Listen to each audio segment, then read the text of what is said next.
Welcome to Get Cooking at Maggie's Place. Today I'm preparing delicious pork chops with not so sour sauerkraut, apples, and sauteed onions.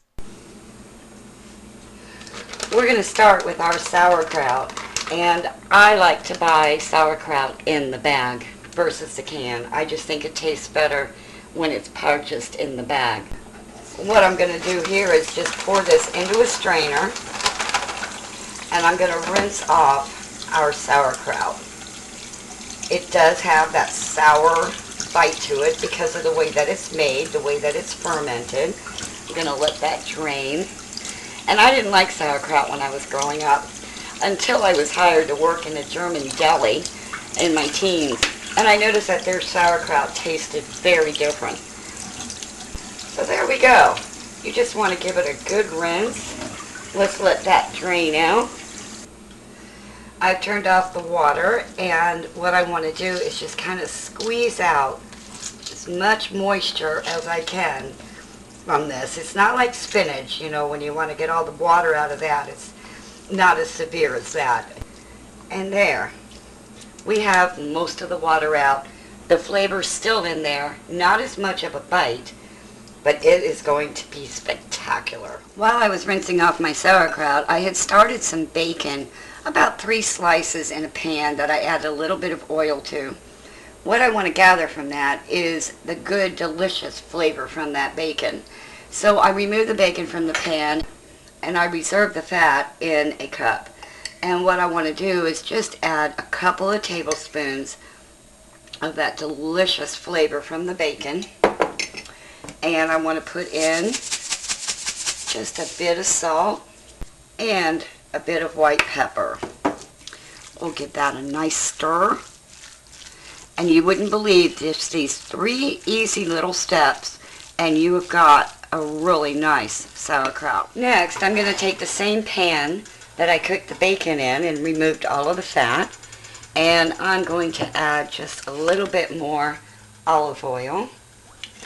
And we're going to be cooking up first our onions. I've sliced up a medium large onion into bite-sized pieces. And we're going to add a bit of salt to that to help bring out the good flavor from the onions. And I can already hear them start to sizzle. Give it a good judge. I'm also going to add a pinchful of sugar, just to give them a little bit more of a sweetness to them. And I just want to soften them up a bit because they are going to cook with the sauerkraut and the pork chops and the apples in the oven. I prepared our baking pan by lining it with foil, and I've lined the bottom with our sauerkraut, added the onions on top of that, and spread them out. And while they were cooking, I cut up 2 apples into some pretty thin, I'd say about a 1/4 inch thick slices. Now we'll prepare our pork chops to go on top of this. I have some beautiful pork chops here. They're about a 1/2 inch thick, and I just want to salt them, a bit of kosher salt. And I also want to add about a teaspoon of crushed rosemary. I just crush it in my hand. And to help everything kind of stick on there, we're going to drizzle them a bit of olive oil, and we'll rub that in. As you can see, I've also added more salt and rosemary to the other side once I got them in the pan. And now we're going to turn them over, and we'll brown the other side. I'm going to cover this and let them cook and brown on that side for about another 2 minutes, and then we'll be putting them into the pan to go into the oven. And I'm pulling out the pork chops from a nice hot pan, and you see they're nicely browned on each side. And this helps to keep all of the wonderful juices inside. It's going to be absolutely delicious. I'm going to cover this with foil, and I'm going to put it into a 350-degree oven for about 40 minutes. Doesn't that look delicious? We have our beautiful, juicy, wonderful tasting pork chop with the salt, the pepper, and the rosemary.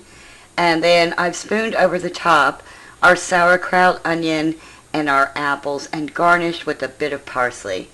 I would serve this with maybe some yellow or white rice, some carrots, something very, very attractive, very colorful on the plate.